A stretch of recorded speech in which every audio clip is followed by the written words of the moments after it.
Let's take you now to Kyiv, where the Ukrainian government and people are preparing for the worst-case scenario. Charlie D'Agata is on the ground there for us. With diplomatic talk up in flames, the threat of winter sanctions alone is the only thing standing in the way of Russian war machine. Threats that have so far been no answer to stop their dramatic escalation, initially in the east. I have a bad feeling, says Luhansk resident Tatiana. I feel the burden in my soul in very difficult.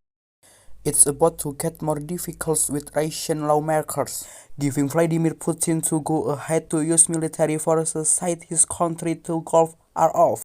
New satellite photos appear to show the deployment of more than 100 military vehicles and dozens of the four troops along the border of Belarus. And Russian forces have been advancing forward the battlefield of the separatist region in East Ukraine.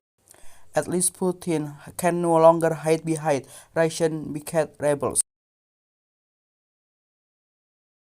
And now, no more Russian proxies, no more Russian-backed separatists, it's only Russia. So Russia is fully responsible for whatever happens now in Donetsk and Luhansk, completely.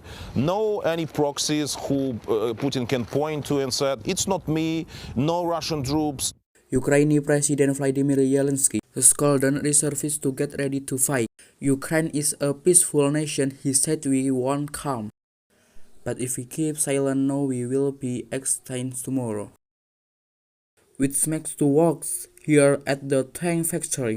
That's much more urgent. They need very tank and armored vehicle, battle ready for the front lines. Knowing full well this factory itself may be a target in a full-scale invasion.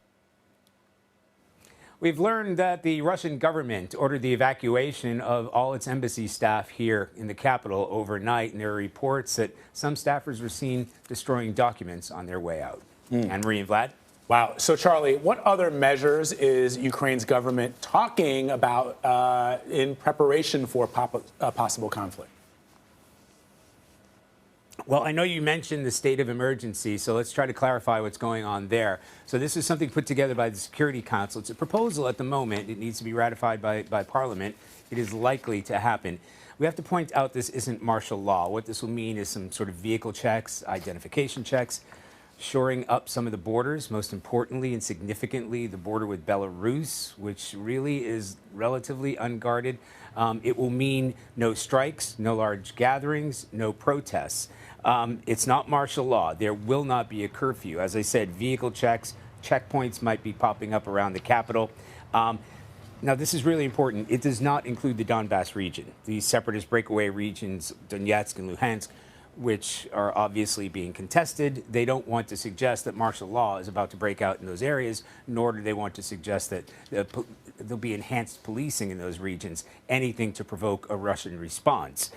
In addition, the Ukrainian parliament is also toying up with the proposal that citizens will have the right to bear arms in order to give themselves some self-defense. All right. Charlie D'Agata reporting for us from Ukraine. Charlie, as always, thank you. Stay safe. Thank you.